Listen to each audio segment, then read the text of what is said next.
Empezamos con...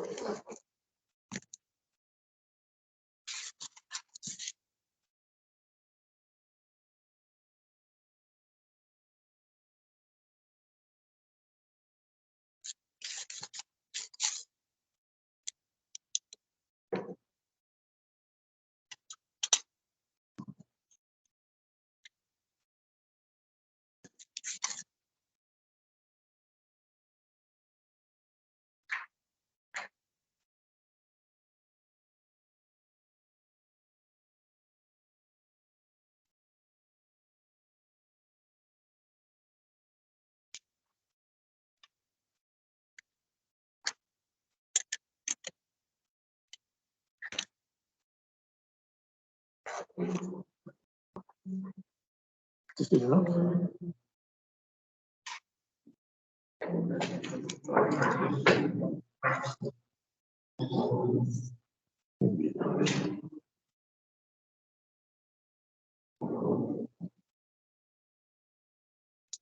Bueno, empezamos. Creo que vengan ahí más, ¿no?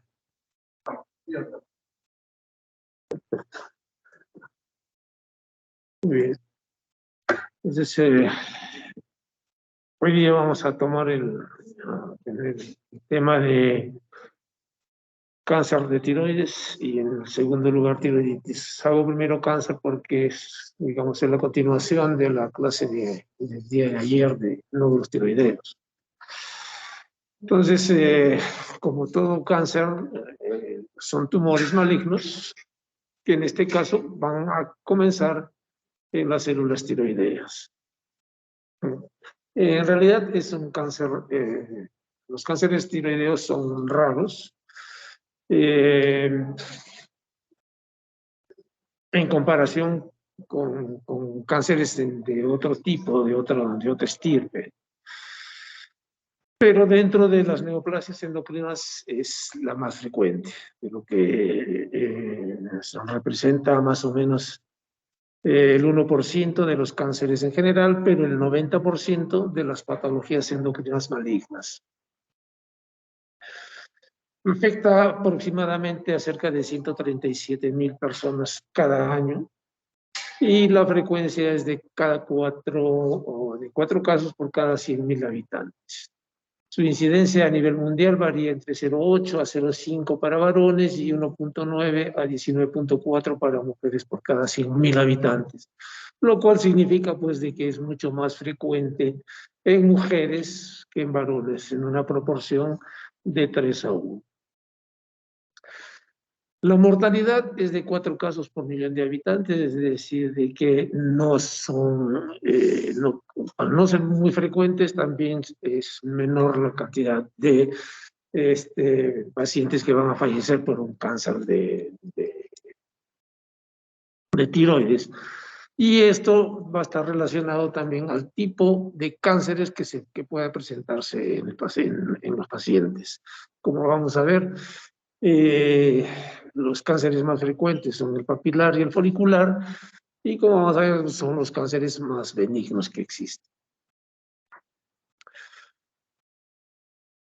Esto significa pues de que uno de cada 10 cánceres de tiroides diagnosticados pueden ocasionar la muerte del paciente, ¿no? Entonces es bastante rara la frecuencia de cáncer, de mortalidad por un cáncer de tiroides.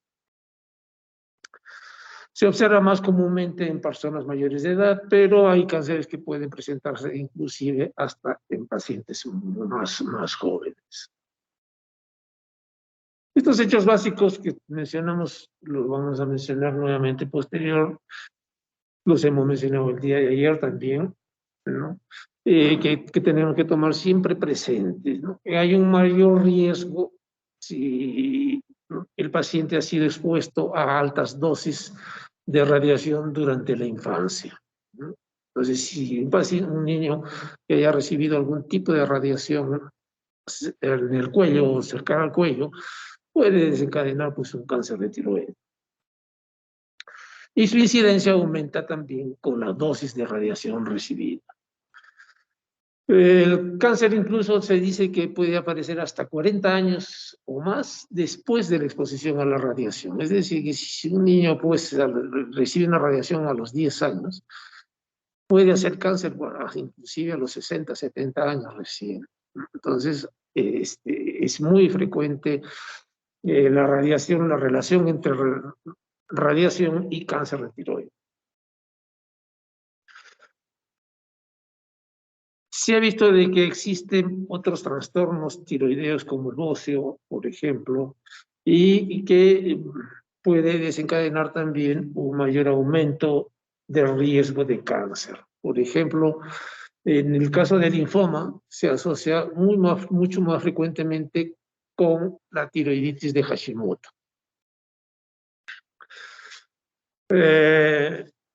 Algunos cánceres también están relacionados con patologías endocrinológicas como las neoplasias endocrinas múltiples, en las cuales puede haber una asociación, por ejemplo, de carcinoma medular de tiroides con el hiperparatiroidismo y a veces inclusive con feocromocitoma. Entonces, esas son las llamadas neoplasias endocrinas múltiples, que también están asociadas a que pueden ser familiares, y es decir, que tienen un factor genético en el paciente.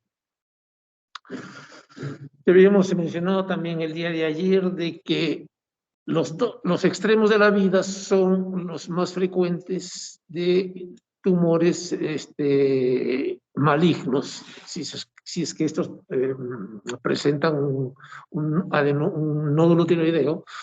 La posibilidad de neoplasia es más alta en jóvenes y en ancianos. Es decir, que después de los 70 y antes de los 20, si nosotros encontramos un paciente que tenga un nódulo tiroideo, la posibilidad de neoplasia es alta. Y más aún si esas personas son varones. Entonces, si bien el cáncer es más frecuente, como habíamos dicho ayer y hoy día también al comienzo, el cáncer es mucho más frecuente, los nódulos son más frecuentes en las mujeres, el cáncer es más frecuente en mujeres, pero cuando se trata de pacientes varones, jóvenes y ancianos, la posibilidad de que sea maligno es mayor. Si es un nódulo palpable recientemente y que tenga un crecimiento rápido y sea indoloro, hay que pensar en la posibilidad de un cáncer. Si estos pacientes tienen una ronquera por una parálisis del nervio del laringio recurrente, por ejemplo, significa de que puede estar haciendo un cáncer de tiroides.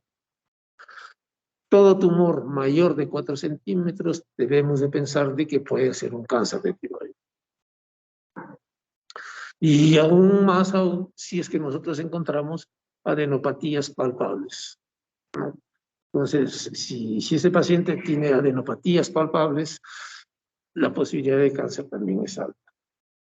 Y cuando hacemos un examen clínico, lo hacemos deglutir al paciente y vemos que no se moviliza, no está fijo a estructuras profundas, es decir, que no se desplaza con la deglución, entonces la posibilidad de cáncer es mucho más alta. Entonces, todas estas consideraciones hay que siempre tenerlas presentes cuando nosotros encontramos un nódulo tiroideo, ¿no? Ser mayor de 70, menor de 20, que no sea, que no se desplace con la deglución, que sea más de 4 centímetros, que haya tenido alguna patología anterior, una enfermedad de Hashimoto, por ejemplo. Preguntar siempre a las familias si es que no han tenido alguna neoplasia endocrina múltiple, no han tenido feocromocitoma, o si es que no ha recibido radiaciones. Entonces, siempre en la historia clínica nosotros debemos siempre preguntar por estas consideraciones. Entonces, si hablamos de los tipos de cánceres de tiroides propios de la tiroides, podemos hablar de 4 tipos. El carcinoma papilar, el carcinoma folicular, el carcinoma medular y el carcinoma anaplásico. Los 2 cánceres primeros, el folicular y el papilar, son cánceres bien diferenciados, ¿no? Entonces, incluso se comportan como si fueran unas células tiroideas normales. Y estos representan la mayor parte de cánceres, ¿no? El 90% de todos los cánceres tiroideos son carcinomas papilares y foliculares. Y tienen pues un crecimiento bastante lento, por eso es que se les denomina también hasta cierto punto cánceres benignos, como vamos a ver el por qué otras situaciones también pueden ser considerados cánceres benignos estos dos tipos.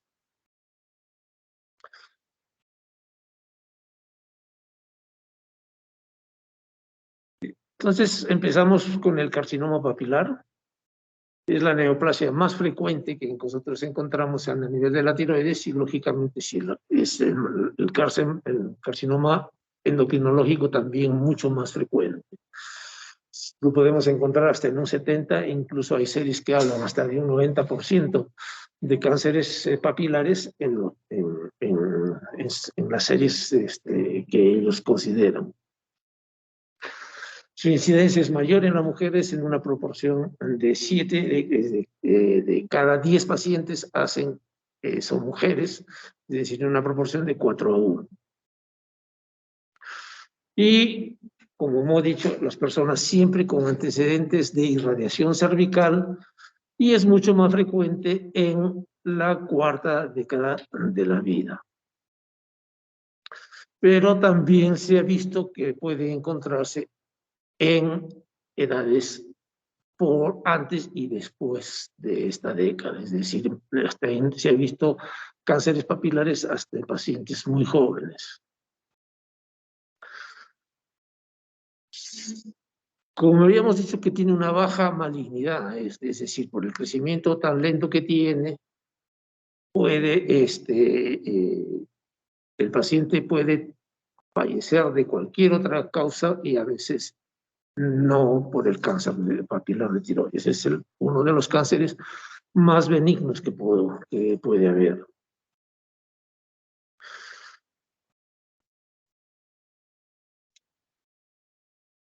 Es un tumor, como dicen, ven en las, es un tumor bien diferenciado.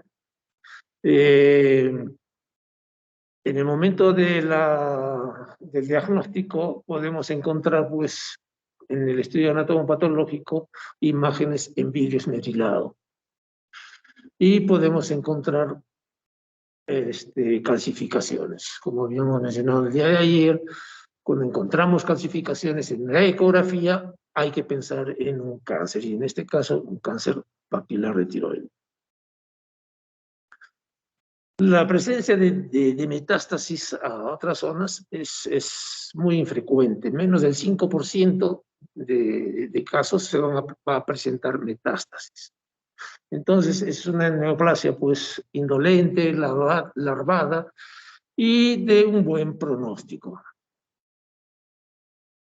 Las metástasis pueden ir a diferentes sitios, generalmente a pulmón, y cuando vemos un cáncer papilar que haya dado metástasis pulmonar, podemos ver como si fuera una tuberculosis miliar, es decir, tiene las características micronodulares de una tuberculosis.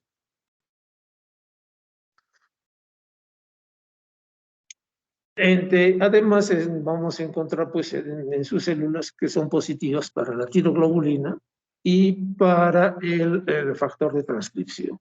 Entonces, estos dos nos pueden indicar de que este paciente tiene un carcinoma papilar. Si bien la tiroglobulina no es un marcador para decir si este paciente tiene o no tiene cáncer de tiroides, pero sí nos sirve para la evolución del paciente. Cuando después de la operación del paciente ha sido extirpado el tumor y encontramos que está aumentando la tiroglobulina, entonces podemos decir de que este paciente no está curado del cáncer y todavía persiste el cáncer. Entonces nos ayuda para la evolución del paciente más que para el diagnóstico. Este factor de transcripción puede estar expresado en otros sitios, como en el diencéfalo, en el pulmón, y regula la expresión de la tiroxidasa y de los genes de la globulina transportadora de tiroxina. Y se ha visto de que puede estar en otros tipos de cánceres, ¿no? Por ejemplo, en el papilar es en el 95% de los casos, pero también podemos encontrar en los cánceres foliculares en un 100%, en un 20% de las células de Hartle y en el 90% de los carcinomas medulares, ¿no? En cambio, los carcinomas anaplásicos son negativos para este factor de transcripción. Este tipo de tumor tiene una alta supervivencia a los 5 años, a diferencia de otros tipos de cánceres, y su pronóstico es excelente, aun cuando se haya extendido a los ganglios linfáticos, ¿no? Incluso se habla de que puede haber ya metástasis a otras zonas, pero son cánceres que pueden ser tratados, como vamos a ver cuando hablemos de tratamiento de los diferentes cánceres. Entonces, lo que encontramos nosotros en el examen clínico es un nódulo único, es indoloro y de un crecimiento muy lento. Y en ocasiones podemos encontrar adenopatías cervicales. Recién en fases avanzadas del cáncer podemos encontrar pues metástasis a distancias. Y la metástasis es a través de los ganglios linfáticos, o sea, muy rara vez se metastatizan a través de la sangre.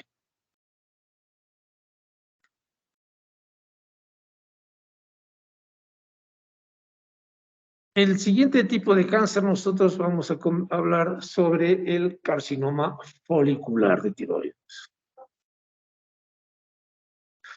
Entonces, este tipo de cáncer sigue en frecuencia al carcinoma papilar, en una proporción de 10 a 15% de todos los cánceres tiroideos ocupa este cáncer folicular. Entonces, el más frecuente es el papilar y le sigue el folicular. Pero en este caso es mucho más frecuente en personas mayores, a partir de los 50 años, y es raro en niños, a diferencia del papilar de que se puede encontrar en pacientes jóvenes, en niños y en adultos jóvenes. La desventaja de este cáncer es de que se parece mucho a las células tiroideas normales. Entonces, el patólogo tiene que ser muy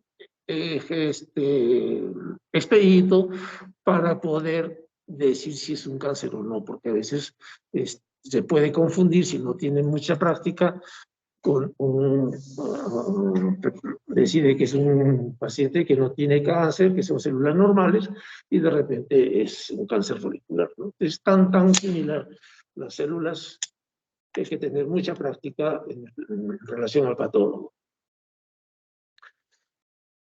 Este tipo de cánceres sí se propagan más por vía sanguínea, a diferencia de los carcinomas papilares, que es más a través de la vía linfática, ¿no?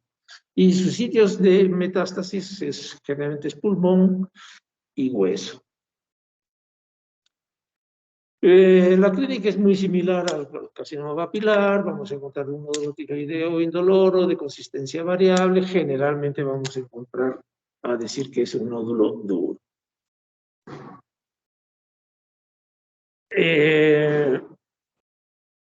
En este caso, también la tiroglobulina es un marcador que se utiliza para identificar el cáncer tiroideo diferenciado. Y también en algunos casos podemos encontrar anticuerpos antitiroglobulina, ¿no? Pero no porque sea directamente contra un factor como por ejemplo puede ser la tiroides Hashimoto, sino por el exceso de tiroglobulina que se produce. Entonces se puede encontrar anticuerpos antitiroglobulina. Es un tumor encapsulado y su apariencia va a variar desde lo normal hasta células que tienen bastante mitosis. Los folículos son pequeños, contienen células de Harter y elementos papilares de grado variable. Entonces, el pronóstico va a depender del tipo de cáncer folicular que tiene. Existen dos tipos de cáncer. Es uno mínimamente invasivo y otro es extensamente invasivo. Entonces, el mínimamente invasivo, lógicamente, va a tener una mortalidad a largo plazo muy baja, de 2 a 3 a 5%.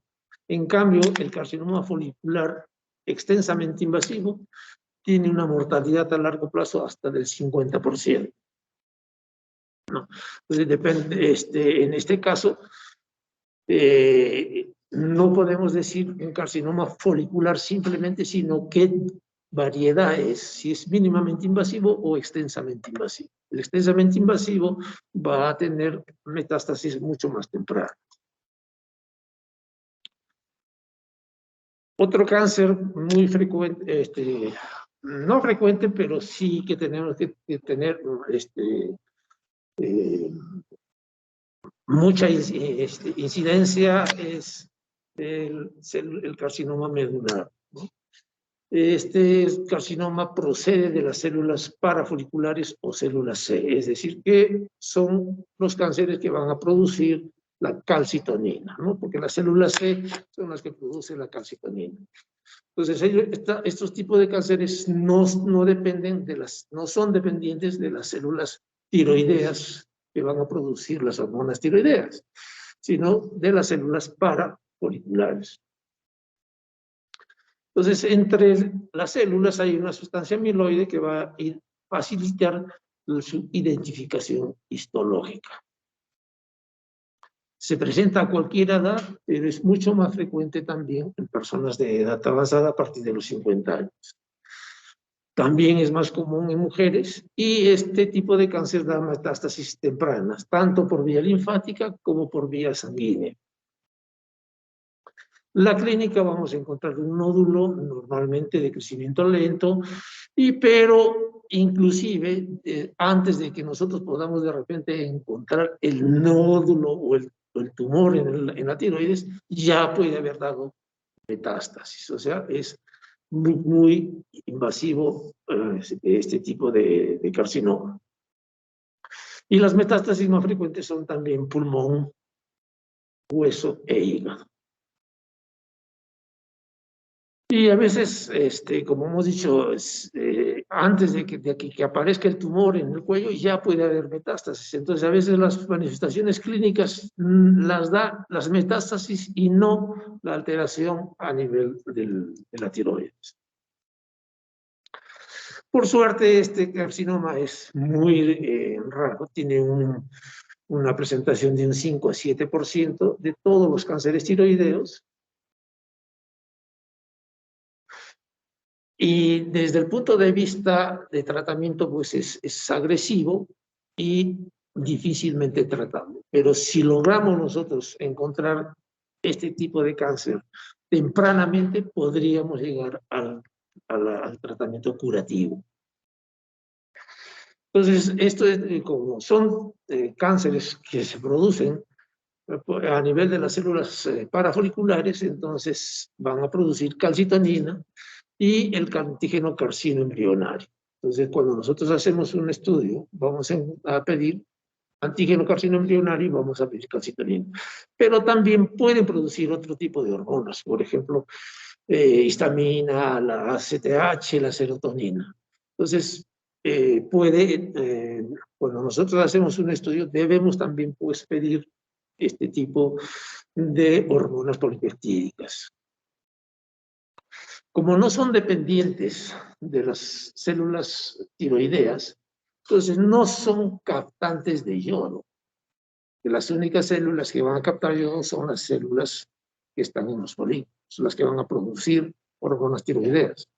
Y como este no es de ese tipo, no es de esa estirpe, entonces no van a captar el yodo. Entonces el tratamiento con yodo radioactivo en este tipo de cánceres no tiene ninguna acción, ¿no? Entonces por eso es que no se va a dar.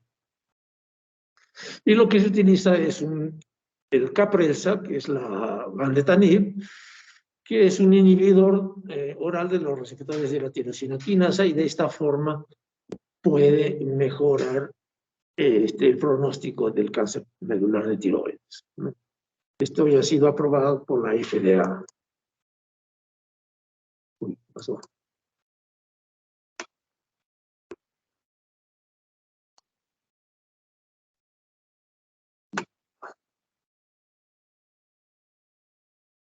El último tipo de cáncer propio de tiroides es el carcinoma medular, o el carcinoma diferenciado o carcinoma tiroideo anaplásico.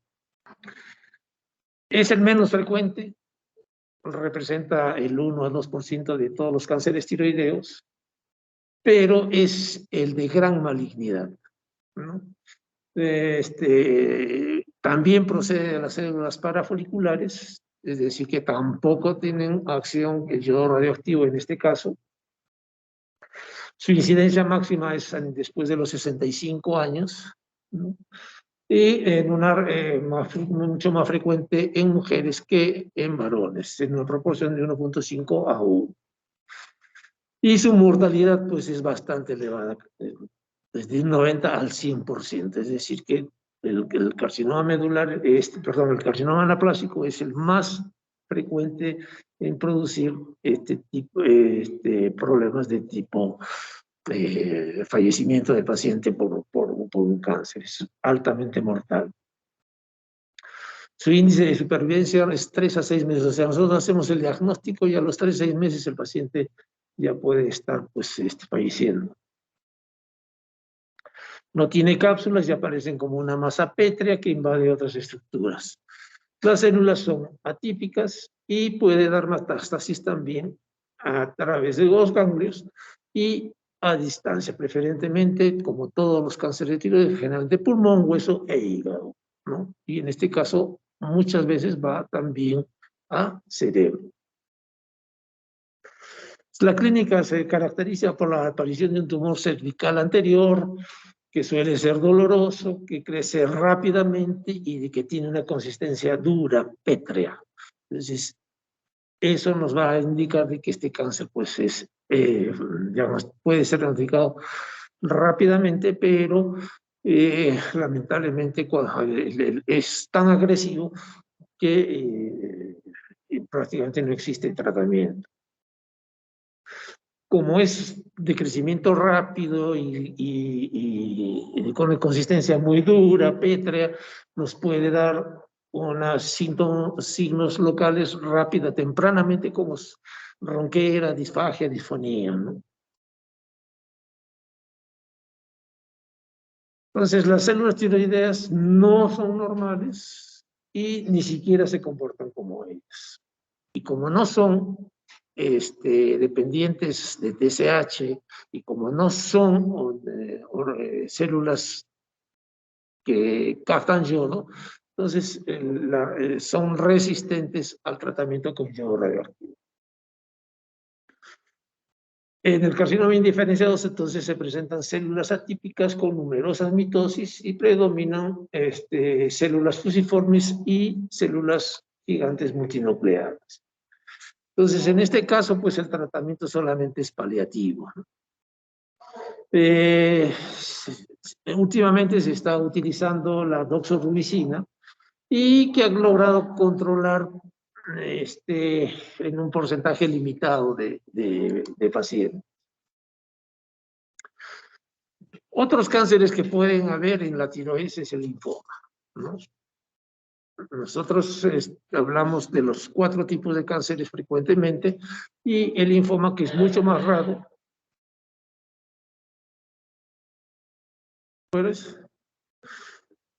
Entonces, lo que sí tenemos que tener conocimiento, que ya también habíamos hablado el día de ayer, de que el cáncer, el linfoma tiroideo, tiene mucha relación con la tiroiditis de Hashimoto, ¿no?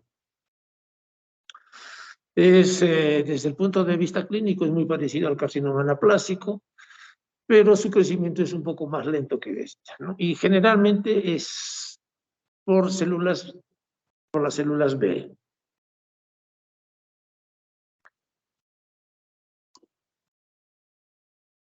Pueden haber tumores metastásicos, es decir, de otras zonas que vayan a ir a la tiroides, ¿no? Tenemos, por ejemplo, el melanoma, tenemos el carcinoma de pulmón, carcinoma de mama y el carcinoma de esófago que pueden también, podemos encontrar a nivel de la glándula tiroides. Entonces, volvemos a repetir, y uno no se cansa de hacerlo porque es lo más, creo que es lo más importante de todo para hacer el diagnóstico de cánceres, ¿no?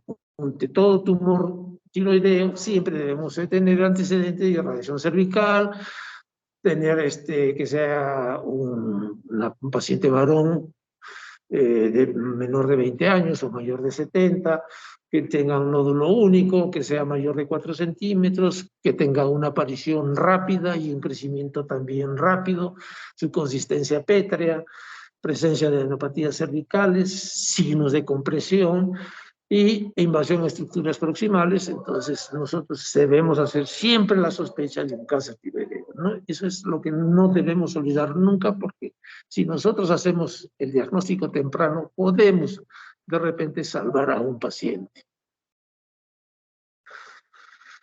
Entonces, los síntomas más frecuentes son el dolor frecuente en el cuello, que puede ir irradiado a los oídos, dificultad para tragar, problemas respiratorios que a veces nos hacen pensar que puede tener un asma, la voz ronca, pacientes que van a tener continuamente tos y que nos van a hacer parecer que, que tienen infecciones respiratorias frecuentes, ¿no? Catarro, etc. Pero en muchos casos no hay síntomas.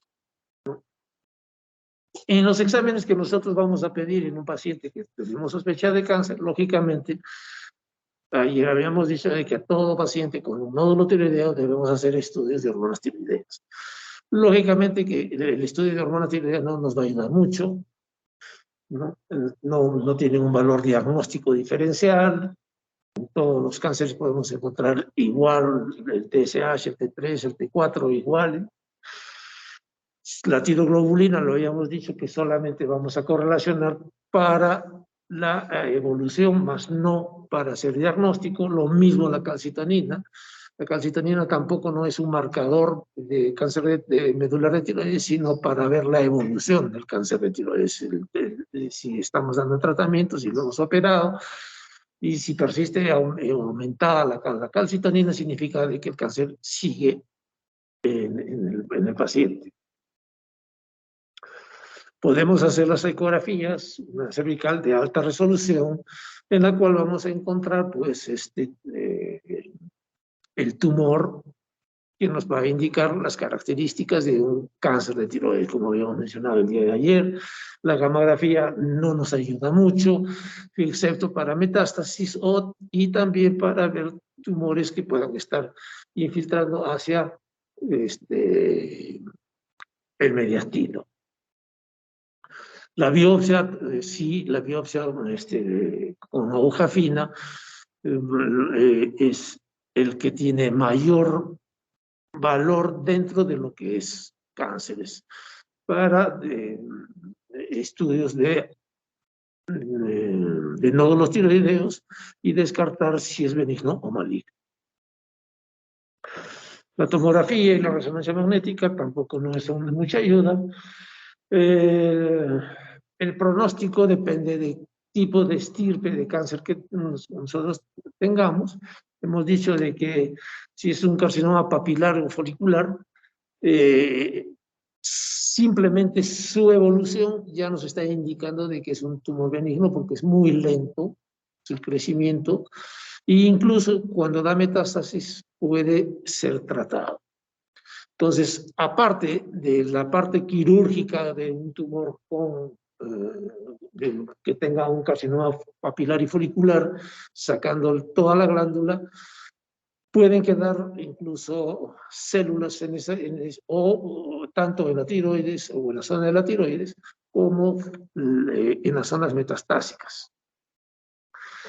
Entonces, ¿qué es ¿Qué otra cosa se puede hacer? Entonces, hemos dicho de que son cánceres que son sensibles al yodo radioactivo, captan el yodo, como son células foliculares, estas células van a captar el yodo radioactivo y entonces podemos dar dosis altas de yodo radioactivo y va a destruir todas las células que hayan quedado después de la cirugía. Entonces tenemos que inclusive las células metastásicas van a ser destruidas porque van a captar este yodo radioactivo. Pero no solamente eso, sino que al paciente, al sacarle la tiroides, lo estamos volviendo un hipotiroideo. Y esto va a hacer que aumente el TSH. Y hemos dicho el día de ayer que el TSH es un factor de crecimiento. Entonces, si nosotros dejamos de que ese paciente siga teniendo TSH alto, va a estimular a estas células neoplásicas que queden pendientes y se puede nuevamente desencadenar el cáncer. Entonces tenemos la ventaja de que como pasa al hipotiroidismo, le vamos a dar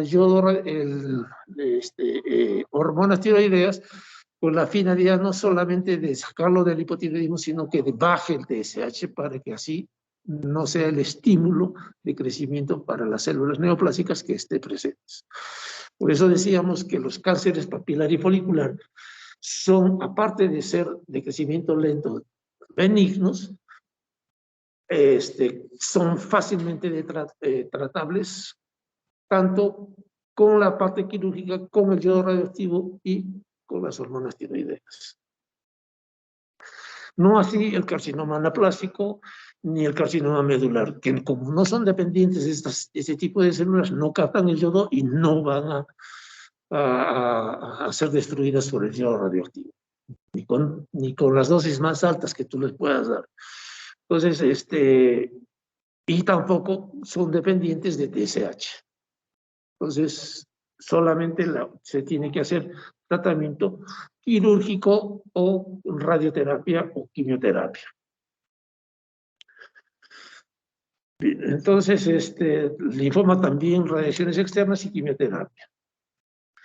Entonces, el seguimiento requiere, sobre todo, acá hablamos de carcinoma papilar y folicular, que después de unas semanas de haber sido intervenido quirúrgicamente el paciente, vamos a mandarlo a una dosis de yodo radioactivo. Y la dosis de yodo radioactivo que se da normalmente en un cáncer de tiroides son dosis altas, que van por encima de 150 milicuries, a diferencia de cuando nosotros damos tratamiento con yodo radioactivo a un paciente que tiene un hipertiroidismo, nosotros podemos dar hasta 10, hasta 20 milicuries. O sea, mire, es 10 veces más alta la dosis de yodo radioactivo en pacientes con cáncer. Y como habíamos dicho, damos también tratamiento con hormonas tiroideas, ¿no? Para bajar ese TSH. Entonces, después de unos meses vamos a hacer un estudio de determinación de hormonas tiroideas, de TSH, de tiroglobulina, de anticuerpos anti-tiroglobulina y rastreos o mapeos con yodo para ver las metástasis que podemos tener, ¿no? Si no se detecta enfermedad, se controla cada 4 a 6 meses. Pero si hay recurrencia dentro de las recurrencias pueden darse entre los 10 primeros años, entonces vamos a tener que dar un nuevo tratamiento. Entonces, hasta el 6º año hay que determinar siempre las hormonas tiroideas, el TSH, las tiroglobulinas, los anticuerpos, y anualmente, posteriormente, después de los 6 meses, de los 6 años, anualmente, y después bianual hasta completar los 10 años. Cuando pasan los 10 años, ya decimos que este paciente puede estar curado de su cáncer de tiroides. Yo recuerdo un paciente que nosotros lo vimos hace muchos años atrás. Hicimos la biopsia no dirigida con ecografía, sino con normal, con al ojo, digamos, y logramos encontrar que era un carcinoma papilar de tiroides. Este paciente se perdió, lo mandamos a oncología, no sé si iría a oncología, según lo que nos refirió posteriormente, se fue al IRENSUR. En el IRENSUR lo operaron, pero no le dieron ni yodo, y probablemente no recibió tampoco tratamiento con hormonas tiroideas, no lo sabemos. La cosa es que después de unos 10 años aproximadamente, el paciente regresa ya con un tumor gigante de tiroides. La había avanzado tanto, y era un carcinoma papilar simplemente, pero había avanzado tanto que ya había dificultades para que pasen los alimentos, ya está el paciente. Así que lo único que nos quedó fue mandarlo a oncología y bueno, a ver la posibilidad de intervenirlo o darle radioterapia, quimioterapia. Entonces, siempre hay que tener presente la posibilidad de dar yodo radioactivo en estos pacientes, no olvidarse de eso. Entonces, el tratamiento del carcinoma anaplásico es solamente paliativo. El carcinoma medular hay que hacer, también es solamente observación, y hay que hacer estudios de calcitonina cada 6 a cada 12 meses. Y del antígeno carcinoma embrionario. Y en el linfoma hay que hacer estudios para ver si no hay alteraciones o tumores, linfomas en otras zonas. Bien. Eso es en relación a cáncer de tiroides. ¿Alguna pregunta que quieran?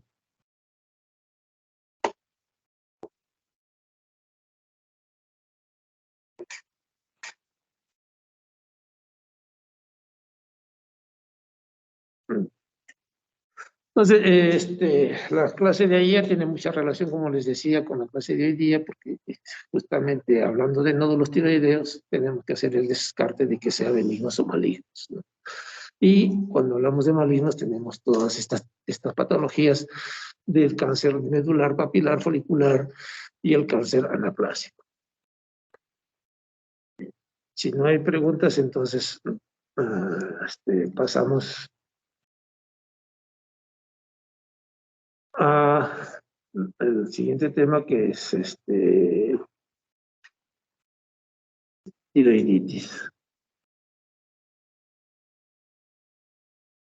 Entonces, las tiroiditis, pues, es un grupo heterogéneo de trastornos inflamatorios de la glándula tiroides. Es decir, que todas las tiroiditis son procesos inflamatorios en la tiroides. Y esto puede ser dado por anticuerpos, como la tiroiditis Hashimoto, por ejemplo.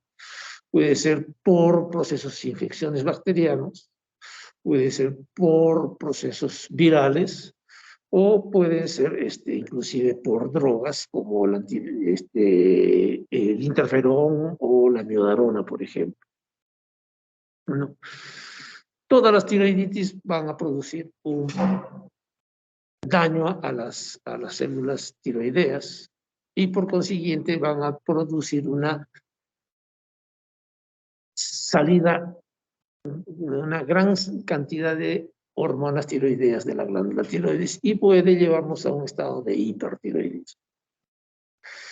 Y cuando ya se agota esto, nosotros en este caso no hablaríamos de hipertiroidismo, sino tendríamos que hablar de tirotoxicosis, porque hay diferencia entre hipertiroidismo y tirotoxicosis. Hipertiroidismo es excesiva producción de hormonas tiroideas por la propia glándula, y tirotoxicosis es aumento de las hormonas tiroideas, no necesariamente por producción de hormonas, como en este caso.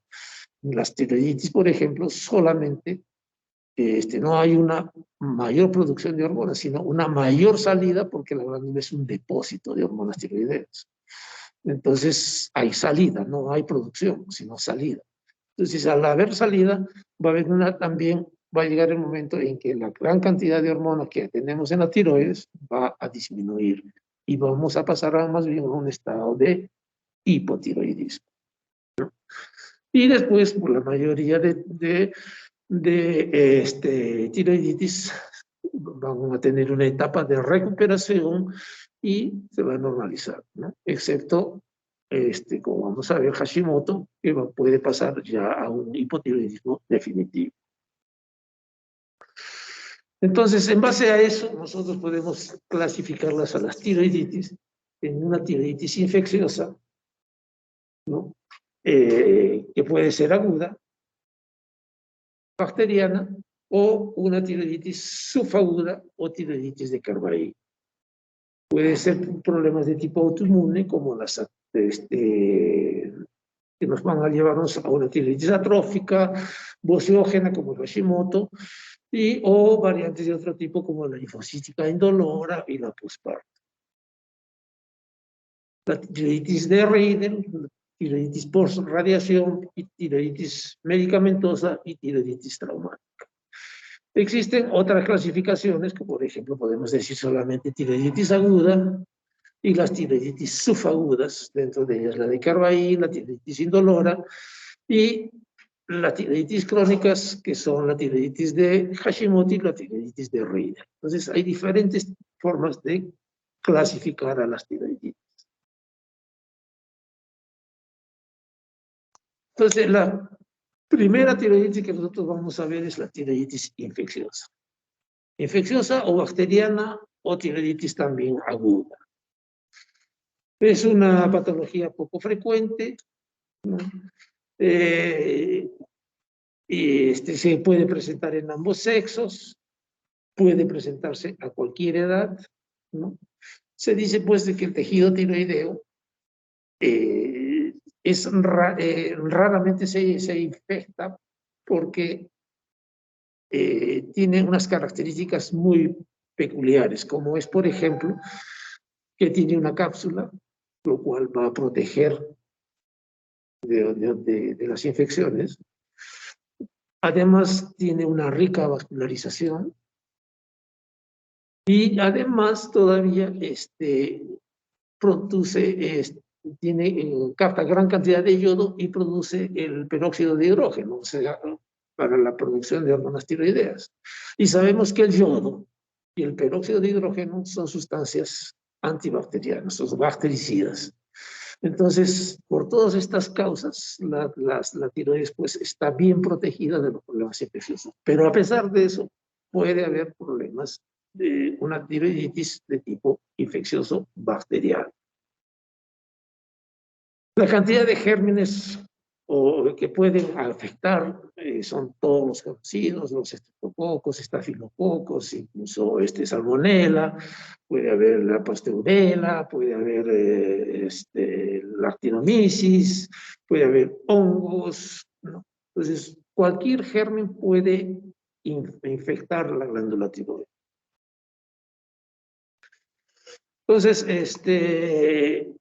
generalmente lo que nosotros vamos a encontrar, pues, es un paciente eutiroideo, salvo que la alteración o el daño sea muy grande en la glándula tiroides, entonces sí podríamos pasar de repente a un estado de hipertiroidismo. Pero generalmente lo que encontramos es zonas limitadas de infección y que no va a alterar la función tiroidea.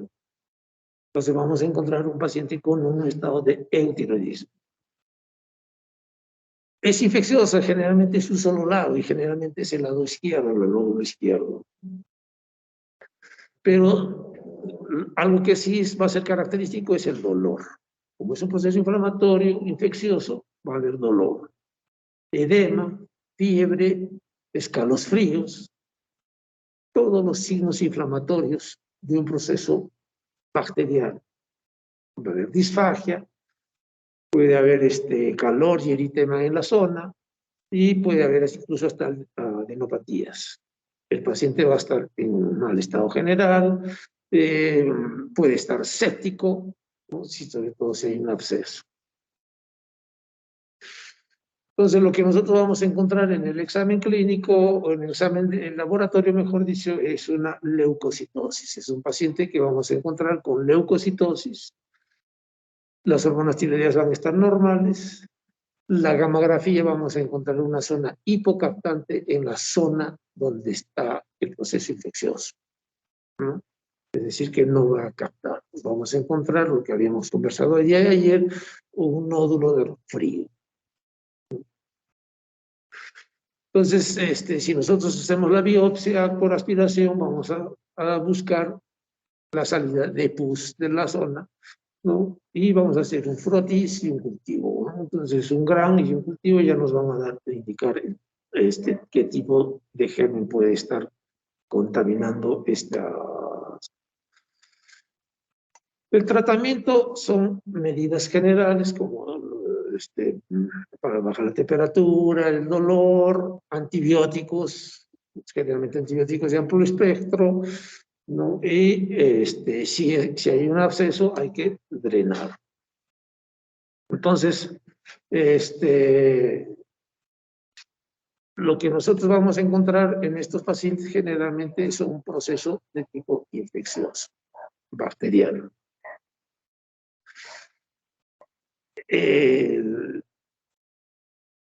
Generalmente la infección va a venir de otras zonas. Vamos a buscar en el paciente de repente si es que no tiene una infección en otro nivel, en pulmones, en orina, en piel, o cercanos a la glándula, si no ha tenido un proceso infeccioso. Y en niños lo que tenemos que buscar generalmente es problemas anatómicos, como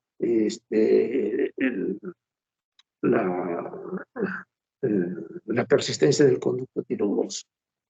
Nosotros tuvimos una paciente hace unos años atrás en la cual llegó a emergencia con un cuadro típico de dolor en la región del cuello, con síntomas inflamatorios de dolor, calor, rubor.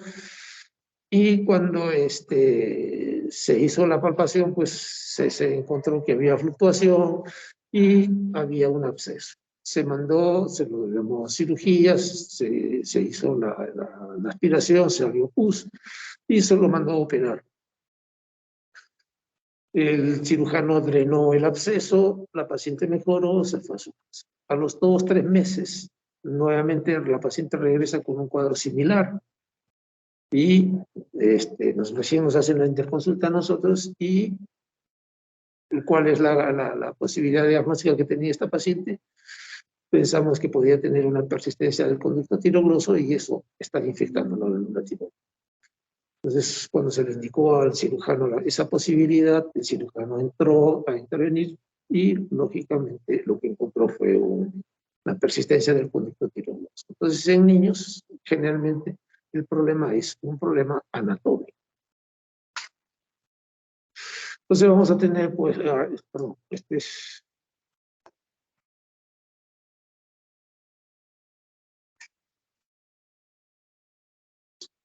ya nos habíamos pasado.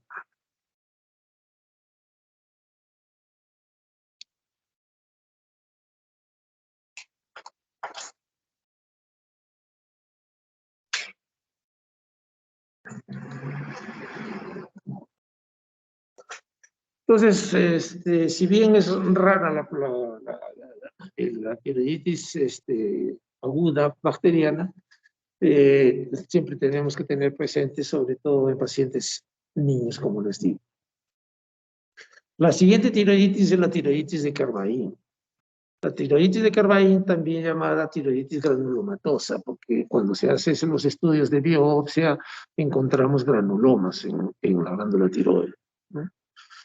Esta tiene una etiología de tipo viral. Vamos a tener un estado prodrómico de una infección viral o antecedentes de una infección viral días o semanas antes del cuadro de presentación de la tiroiditis, y generalmente está relacionada a etapas de verano y otoño. Tiene un curso crónico con recurrencias y que predomina entre la tercera y quinta década de la vida. Es más común en mujeres en una proporción de 3 a 6 a 1 y tiene un curso de la enfermedad de más o menos 4 a 8 semanas. Entonces decimos pues que en su cuadro clínico vamos a tener una fase prodrómica o inicio súbito, Con escalofríos puede haber fiebre, malestar general y mialgias. El dolor es típico en este caso. Las tiroiditis podemos considerarlas también en tiroiditis dolorosas y no dolorosas. Las tiroiditis dolorosas son la tiroiditis aguda y la tiroiditis de Kerr-Wein, ¿no? Entonces, el dolor es característico también en este tipo de tiroiditis. Son las únicas dos tiroiditis que presentan dolor. Y el bocio puede ser difuso o puede ser también un bocio nodular. Estos pacientes también tienen un 90% son eutiroideos. En este caso, en un inicio, los pacientes van a tener un T3 y un T4 de repente elevados por la gran salida de hormonas tiroideas, como hemos dicho, y con un TSH y una captación de yodo bajas. ¿Por qué? Porque hay destrucción de la glándula. Lo típico en este tipo de tiroiditis es la velocidad de sedimentación. La velocidad de sedimentación está sumamente aumentada. Se dice que es mucho más de 50 milímetros por hora y incluso puede pasar a 100 milímetros por hora, ¿no? Entonces, nosotros encontramos una velocidad de sedimentación bastante alta, con dolor en el cuello. La posibilidad de Kerr-Wein es alta. Los anticuerpos son normales, en algunos casos hay un leve aumento de los anticuerpos antitiroglobulina o anticuerpos antitiroideo o antiperoxidasa, porque no es de tipo autoinmune. Aunque en esos casos en los cuales se ha encontrado un leve aumento, se dice que podría haber un factor autoinmune que puede estar ocasionando esto, pero no como la tiroiditis Hashimoto, en la cual es propiamente dirigida a la glándula, sino por la salida de tiroglobulina y de todas las sustancias a nivel de la glándula tiroides, y por eso es que se producen los anticuerpos. Pero en general, los anticuerpos son negativos o ligeramente aumentados. Al evolucionar este tipo de tiroiditis, si bien al un inicio el T4 y el T3 van a estar altos por la gran salida de hormonas, con el transcurso de las semanas empiezan a disminuir los niveles de hormonas tiroideas y vamos a pasar a una etapa de hipotiroidismo, incluso con una TSH elevada. Hemos dicho que al comienzo la captación va a estar ausente porque no está captando yodo, porque está dañada la glándula tiroides. Entonces, conforme va pasando el tiempo, también se va a empezar a captar mayor dosis, mayor yodo. Entonces, al comienzo vamos a encontrar incluso de la etapa de recuperación una hipercaptación de yodo, ¿no? Esa es una glándula tiroidea por una tiroiditis de Kerr-Wein, en la cual no capta el yodo radioactivo. El diagnóstico diferencial se hace con las tiroiditis infecciosas, con los procesos neoplásicos, con los quistes hemorrágicos y con las otitis medias, que son cuadros que van a ocasionar dolor, ¿no? Entonces, hay que hacer el diagnóstico diferencial. El quiste hemorrágico hablamos porque el quiste puede sangrar y producir un intenso dolor y muchas veces puede confundirnos con una tiroiditis. Entonces, el tratamiento de la tiroiditis de Kerr-Wein es un tratamiento sintomático. Solamente damos analgésicos. Y el principal analgésico que nosotros damos es el ácido acetilsalicílico o el acetaminofén, ¿no? Con eso debe ceder el dolor. En caso de que no ceda el dolor, lo que nosotros hacemos es dar corticoides, en este caso prednisona, ¿no? Lo damos por 2 a 3 semanas. Normalmente, como no está produciéndose hormonas tiroideas, no es necesario pues dar drogas antitiroideas, ¿no? Ni radioterapia, ni antibióticos, porque no es un proceso tampoco bacteriano, sino es un proceso de tipo viral, ¿no? Lo que sí se puede dar, si es que hay mucha sintomatología en un inicio de hipertiroidismo, podemos dar beta bloqueadores para disminuir la sintomatología del hipertiroidismo, pero no para tratar directamente a la tiroiditis.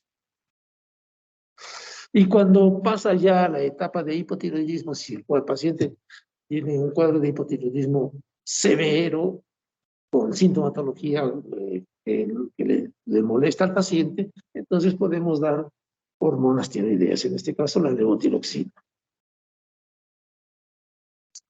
Las tiroides autoinmunes existen de dos variantes, la atrófica, la vociógena, en este caso la enfermedad de Hashimoto, y en ambas vamos a encontrar anticuerpos antitiroideos y diversos grados de disfunción tiroidea, ¿no? Es decir, dependiendo también, igual que la tiroides de Kervain, al inicio hipertiroidismo, posteriormente vamos a estar a una etapa de hipotiroidismo y después una etapa de recuperación.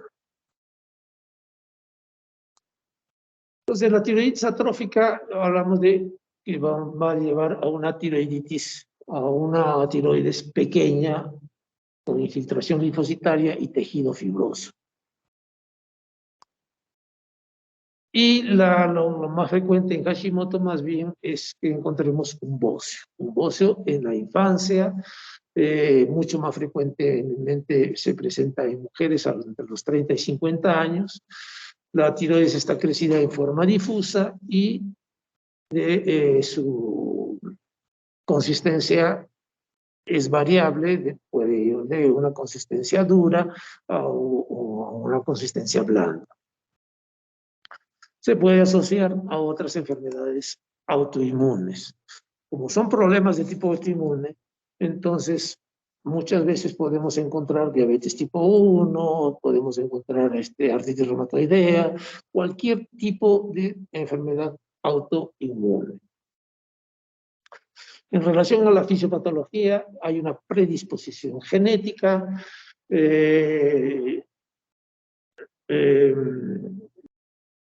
en este caso, vamos a encontrar pues que los virus o las toxinas van a activar a las células T intratiroideas.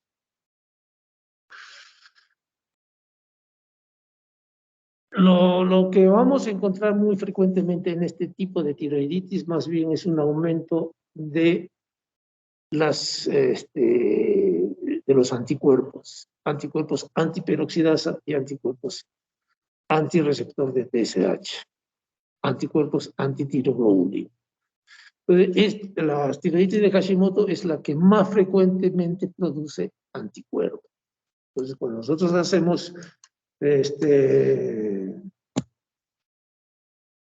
vemos a nosotros un paciente que tiene una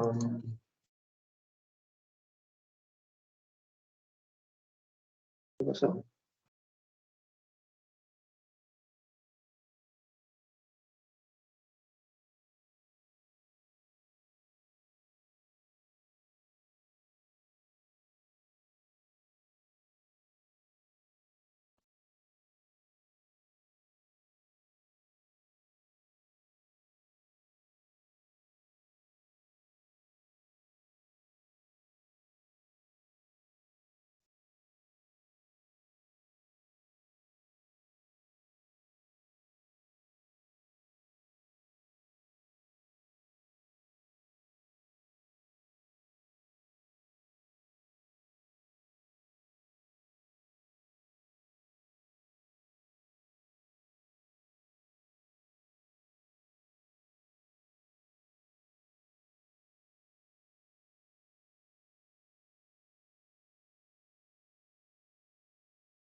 Esta mezcla aparecen las diapositivas.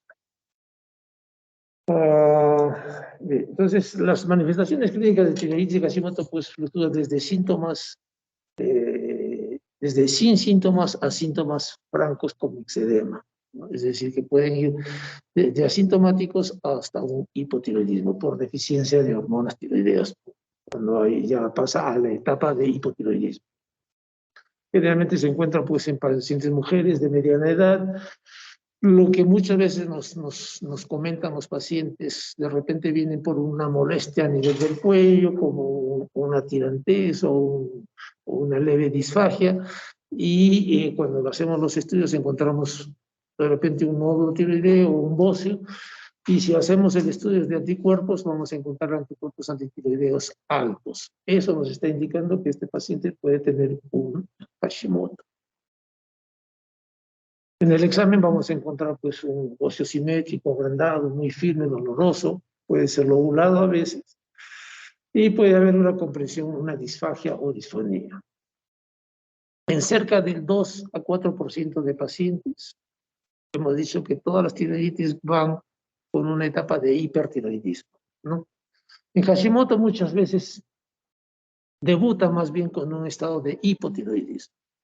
Pero cuando sí hay hipertiroidismo, nosotros hablamos de una Hashitoxicosis.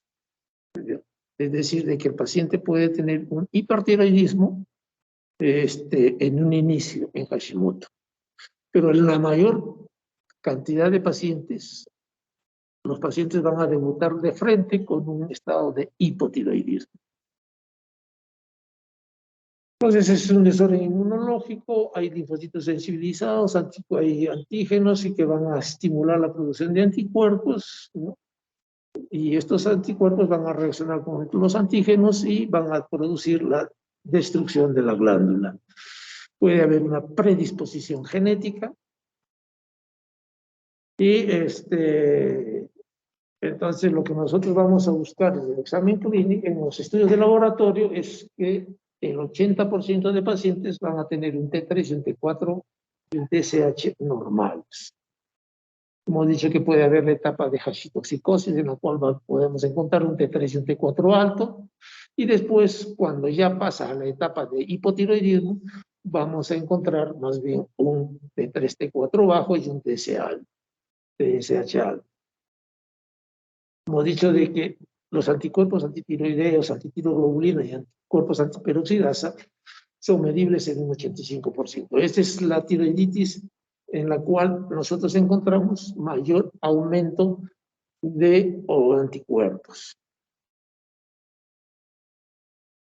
Si nosotros hacemos un estudio de scan tiroideo, vamos a encontrar pues una glándula asimétrica, agrandada, con un irregular patrón de captación de yodo. Ocasionalmente podemos encontrar un nódulo frío y el estudio de biopsia nos va a indicar de que hay infiltración linfocitoide y que va a estar produciendo un daño a la glándula tiroides. ¿Cuál es el tratamiento de la tiroiditis de Hashimoto? El tratamiento pues es dar hormonas tiroideas para aliviar los síntomas de hipotiroidismo, con la finalidad de disminuir el agrandamiento de la glándula. Podemos utilizar glucocorticoides. Hemos dicho que este tipo de tiroiditis muchas veces debuta con hipotiroidismo, y el hipotiroidismo es ya establecido y de por vida. Entonces el tratamiento generalmente ya es también de por vida, hormonas tiroideas. Y lo que hay que hacer es evaluar la cantidad de dosis que va a recibir este paciente, y vamos a ir evaluando cada 2, cada 3 meses cómo está yendo con nuestro tratamiento del hipotiroidismo. Eso lo vamos a ver el día que hablemos de hipotiroidismo.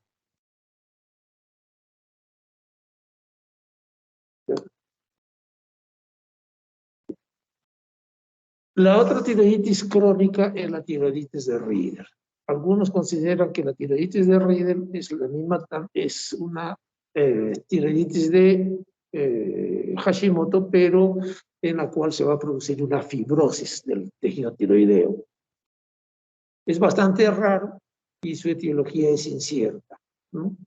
Como les digo, muchos consideran que es una variante fibrosa de la tiroiditis de Hashimoto. Y lo que más va a presentar este tipo de tiroiditis es síntomas de presión. uniformemente agrandada o solamente un lóbulo. Es dura e inmóvil, que muchas veces también nos puede hacer pensar en que se trate de un carcinoma de tiroides. Entonces, puede haber también esclerosis o fibrosis en otras zonas, puede haber fibrosis retroperitoneales o mediastinales, ¿no? El hipotiroidismo se presenta en un 25% de estos pacientes, los anticuerpos son más bien negativos, y la SCAN hay una disminución de la captación de hidrógeno. El tratamiento en este caso es quirúrgico y en el caso de hipotiroidismo dar tratamiento con hormonas tiroideas. ¿Qué se está pasando?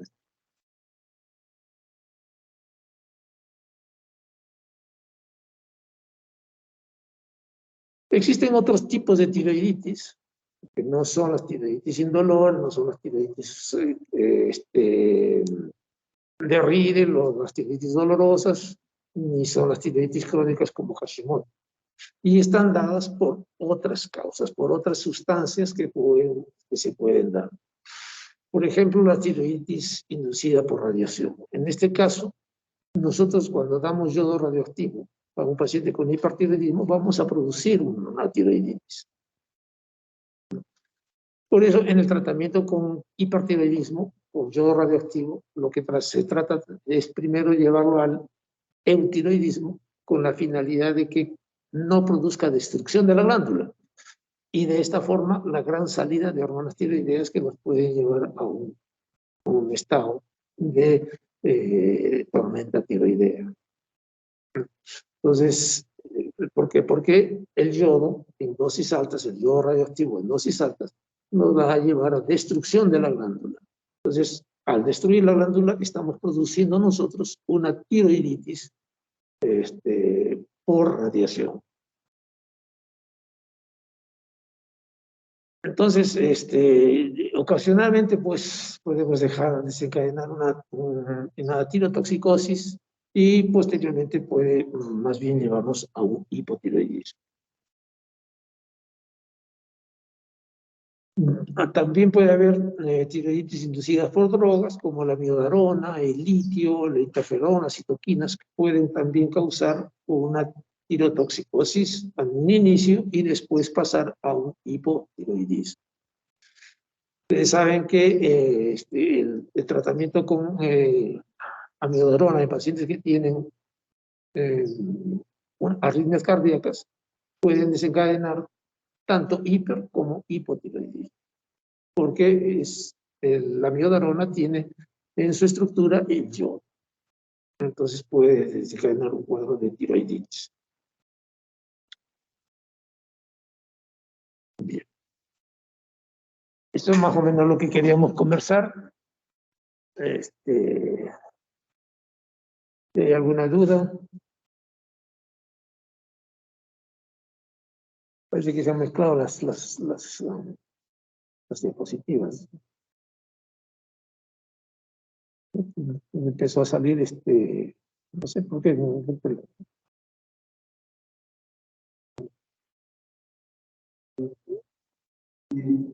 ¿Cómo se trata la tiroiditis postparto? Es una tiroiditis indolora, ¿no? Es muy similar a la tiroiditis de Kerwain, pero sin dolor.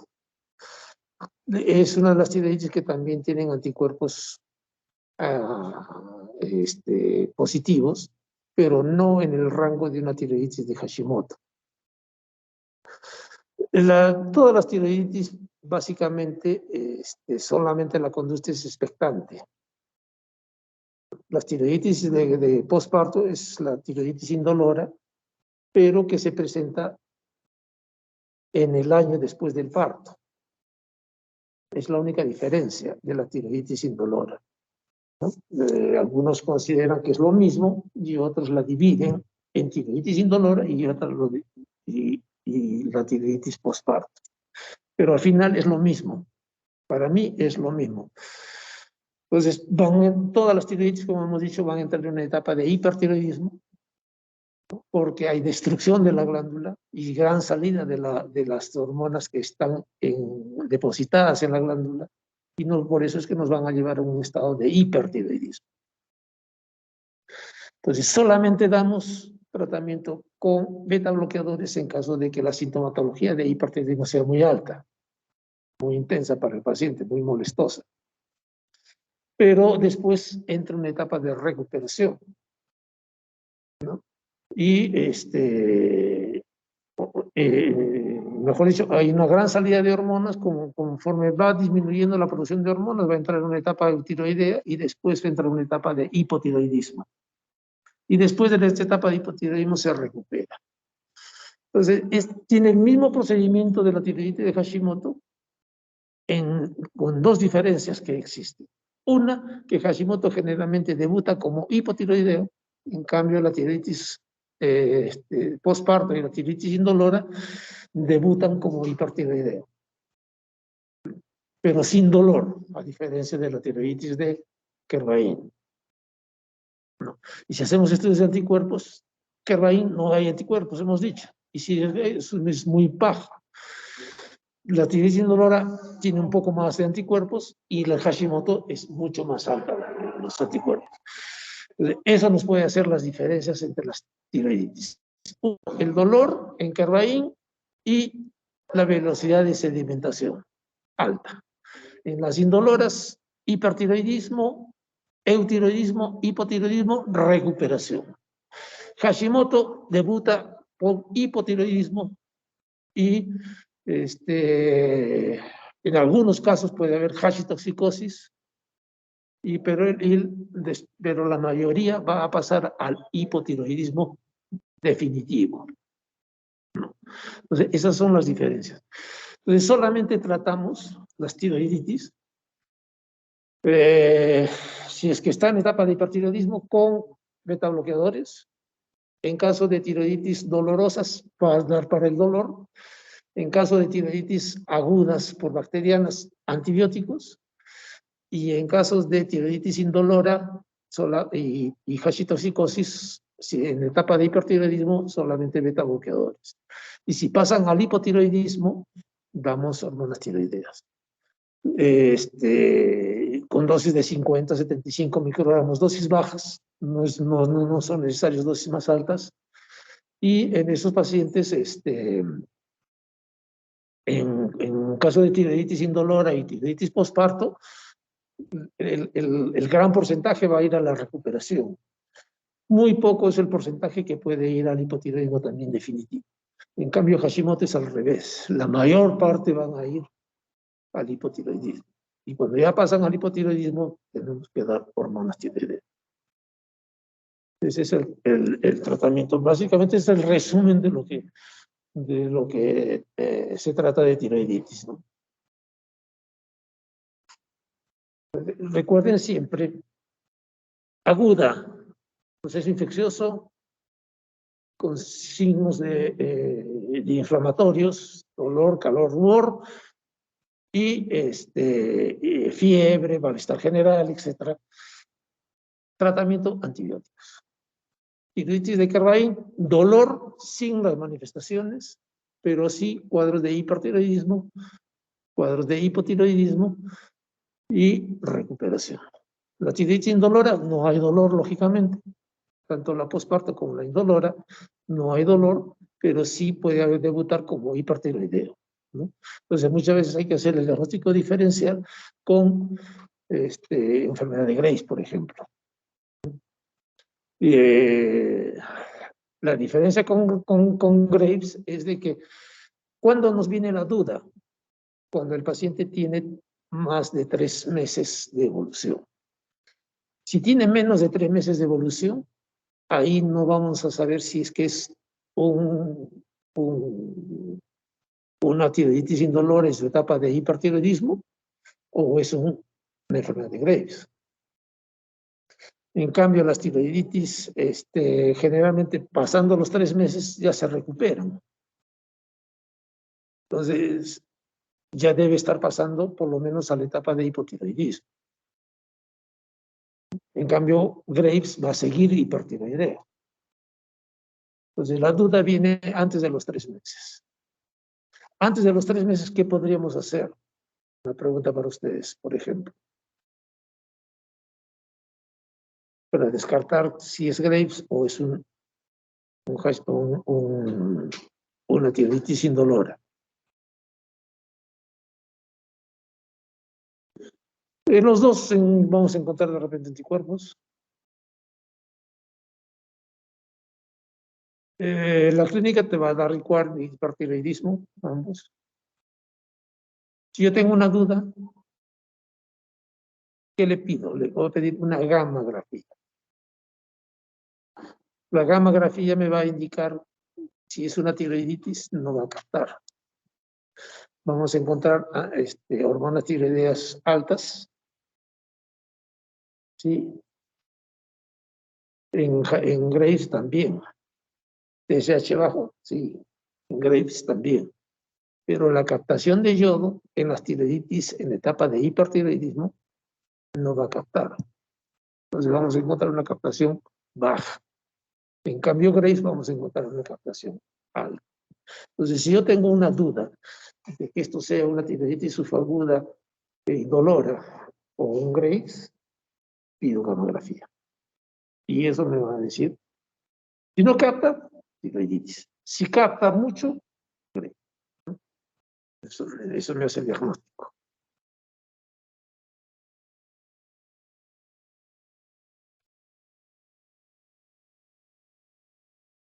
¿Alguna otra pregunta?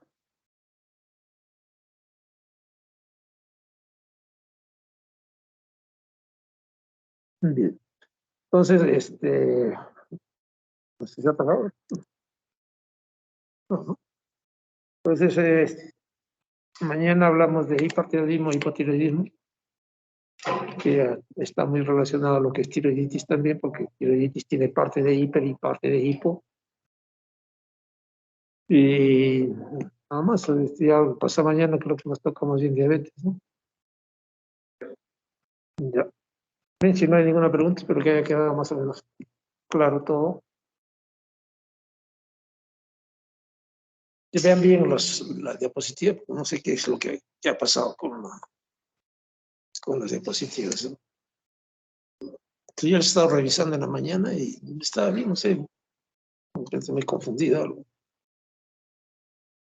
Que ha parecido, en lo que tiroiditis ha parecido cáncer de tiroides.